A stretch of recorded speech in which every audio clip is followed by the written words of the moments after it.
나스닥 100 지수를 추종하는 ETF 중 가장 유명한 인베스코의 QQQ와 블랙록의 QQQM. 과연 어떤 차이가 있을까요? 단순히 브랜드만 다른 것이 아니라 수수료 구조와 미래 수익률에 치명적인 영향을 미치는 결정적 차이가 숨어 있습니다. 2026년 여름, 세계 최대 자산운용사 블랙록이 시장에 진입하며 기존 독점 구조의 균열이 생긴 지금, 잘못된 선택은 수십 년 후 당신의 퇴직 자금을 크게 줄일 수 있습니다. 오늘은 이 미세한 수수료 차이가 어떻게 거대한 수익 격차로 이어지는지, 그리고 내가 어떤 종목을 선택해야 할지 명확히 비교해 드리겠습니다. 과거 나스닥 100 ETF 시장은 인베스코의 QQQM이 저비용 대안으로서 굳건히 자리 잡았습니다.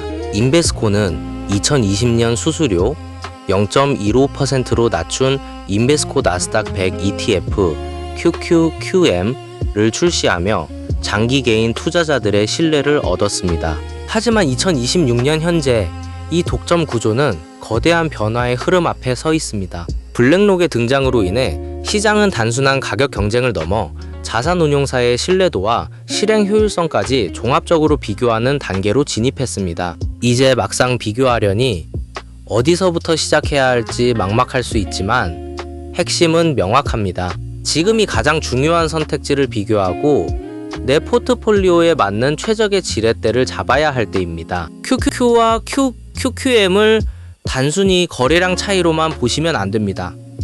QQQ는 기관용, QQQM은 개인용 저비용 구조죠.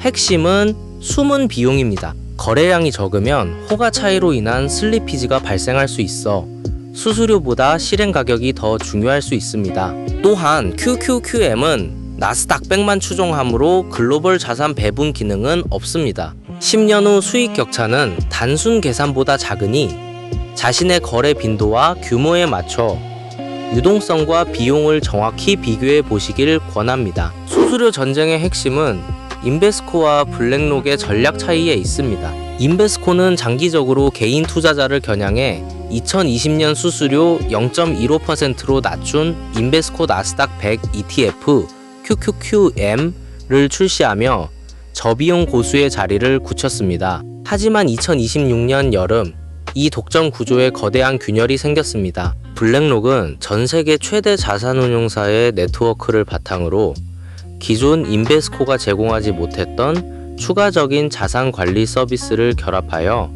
시장에 진입했습니다. 이는 단순한 가격 인하가 아니라 자산의 안전성과 성장성을 동시에 추구하는 새로운 패러다임의 시작을 의미합니다. 단기 매매라도 수수료는 중요합니다. 연 0.1% 차이는 10년 복리로 약 1% 격차로 이어집니다. 이는 단순 계산이 아닌 실제 수익률에 직결되죠. 나스닥 100처럼 변동성이 큰 시장에서는 비용 효율적 선택이 리스크 관리의 첫걸음입니다. 따라서 장기 보유든 단기 매매든 수수료 비교는 필수적입니다. QQQM의 낮은 비용이 장기적으로 얼마나 큰 차이를 만드는지 확인해 보세요. 블랙록 QQQM의 진짜 강점은 실행 효율성입니다.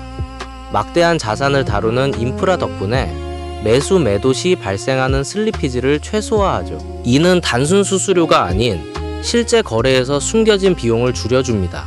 다만 QQQM은 나스닥 100 추종 ETF라 글로벌 자산 배분 기능은 없습니다. 10년 후 수익 격차는 단순 계산보다 작을 수 있으니 수수료 차이보다 유동성과 실행력 관점에서 접근하는 게 현명합니다. 오늘 퇴근 후 네이버 금융이나 삼성증권 앱에서 QQQ와 QQQM의 상세 정보를 비교해 보세요. 이때 꼭 확인해야 할 항목은 연간 보수율과 거래량입니다. 거래량이 적은 ETF는 매수 시 호가 차이가 커서 실제 매수 가격이 높아질 수 있습니다. 예를 들어 호가 간격이 1원인 종목에서 100주 매수 시 100원의 추가 비용이 발생할 수 있습니다. 이는 수수료와 별개로 발생하는 숨겨진 비용입니다. 따라서 수수료율이 낮은 ETF라도 거래량이 부족하면 오히려 비쌀 수 있습니다. 오늘 밤 내 포트폴리오에 있는 ETF의 거래량과 수수료를 정확히 비교해보는 시간을 가져보세요. 인베스코의 QQQM이 여전히 강력한 이유 중 하나는 시장 신뢰도입니다. 2020년 출시 이후 꾸준히 성장해온 이 ETF는 많은 기관 투자자들과 개인 투자자들의 신뢰를 받습니다. 하지만 2026년 현재 블랙록의 등장으로 인해 이 신뢰도는 새로운 기준으로 재평가되고 있습니다. 블랙록은 전 세계적으로 수조 달러의 자산을 운용하며 다양한 시장 상황에 대응해온 경험을 가지고 있습니다. 이는 곧 경제 위기나 시장 변동성이 커질 때 더 안정적인 자산 보호 장치를 제공할 수 있다는 의미입니다. 따라서 신뢰도는 단순한 브랜드 이미지가 아니라 실제 자산의 안전성을 보장하는 핵심 요소입니다. ETF 선택 시 과거 수익률만 보면 안 됩니다. 나스닥 100은 변동성이 커 단기 비교는 오해를 부를 수 있죠.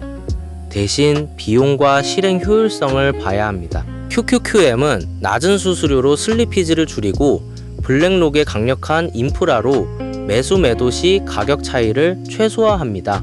이는 단순 숫자가 아니라 장기적으로 내 자산을 지키는 핵심이 됩니다. 10년 후 0.5% 차이는 작은 것 같지만 복리로 쌓이면 의미 있는 추가 수익이 됩니다. 따라서 미래 수익률보다 장기적으로 내 자산을 어떻게 성장시킬지 고려하는 게 현명합니다. 잠깐 영상이 도움이 됐다면 구독과 좋아요 한 번씩 부탁드립니다. 영상 제작에 큰 힘이 됩니다. QQQM은 나스닥 100 추종 ETF라 다른 자산 배분 기능은 없습니다. 블랙록의 강점은 낮은 수수료와 효율적인 실행, 타이트한 스프레드 같은 거래 비용 절감에 있습니다. 예를 들어 0.05% 수수료 차이는 10년 복리 적용 시 약 0.5% 정도 추가 수익으로 이어질 수 있습니다. 이는 단순 계산보다 작지만 장기 투자에서는 중요한 차이를 만듭니다. 따라서 QQQM 선택 시 자산 배분 다양성보다는 비용 효율성과 유동성을 중점적으로 비교해야 합니다. 2026년 6월 28일 나스닥 100 ETF 수수료 전쟁에 대한 보도가 있었습니다.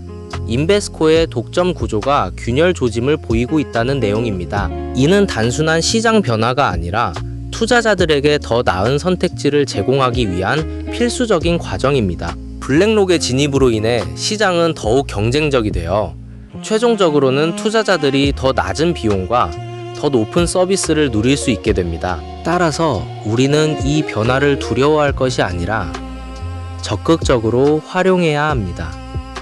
새로운 경쟁자의 등장은 기존 시장의 독점을 깨고 투자자들에게 더 공정한 기회를 제공하기 때문입니다. QQQ는 기관용이라 유동성이 좋지만 QQQM은 개인 맞춤형 저비용 구조예요.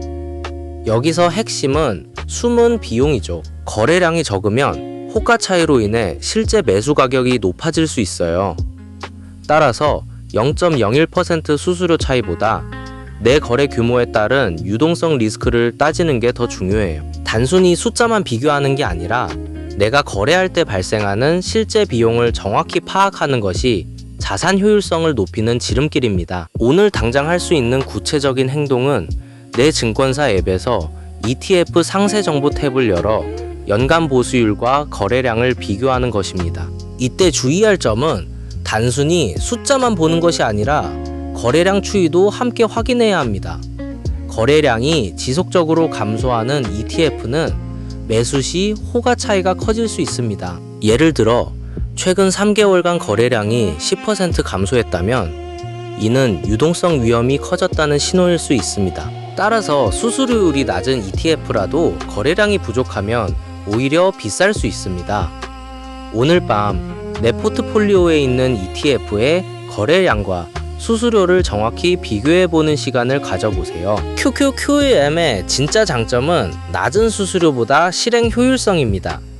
블랙록의 거대한 인프라는 거래 시 발생하는 슬리피지를 최소화해줍니다.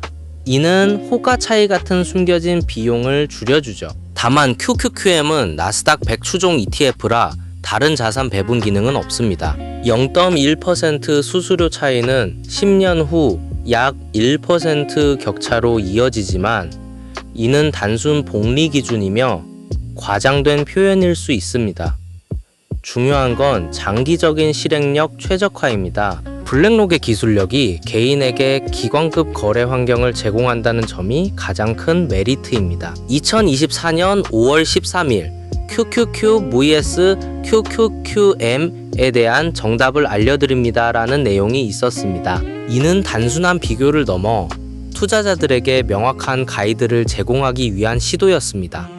하지만 2026년 현재 블랙록의 등장으로 인해 이 정답은 다시금 재평가되고 있습니다. 이는 시장이 끊임없이 발전하고 투자자들의 니즈가 변화하고 있기 때문입니다. 따라서 우리는 과거의 정답에 매몰될 것이 아니라 현재의 시장 상황을 바탕으로 새로운 선택지를 고려해야 합니다. 이는 단순한 변화 수용이 아니라 더 나은 미래를 위한 필수적인 과정입니다. 이제 나스닥 100 ETF 선택의 핵심이 명확해졌습니다. 수수료뿐만 아니라 실행 효율성과 자산 배분의 다양성을 종합적으로 고려해야 합니다. 블랙록과 인베스코 두 거인 자이언스 사이의 선택은 단순한 브랜드 선호도를 넘어 내 자산의 미래 가치에 직접적인 영향을 미칩니다. 오늘 밤 내 증권사 앱에서 QQQ와 QQQM의 상세 정보를 비교해보고 나에게 가장 적합한 지렛대를 찾아보세요. 이 작은 실천이 수십 년 후 더 풍요로운 퇴직 자금을 만들어줄 것입니다. 여러분의 현명한 선택을 응원합니다.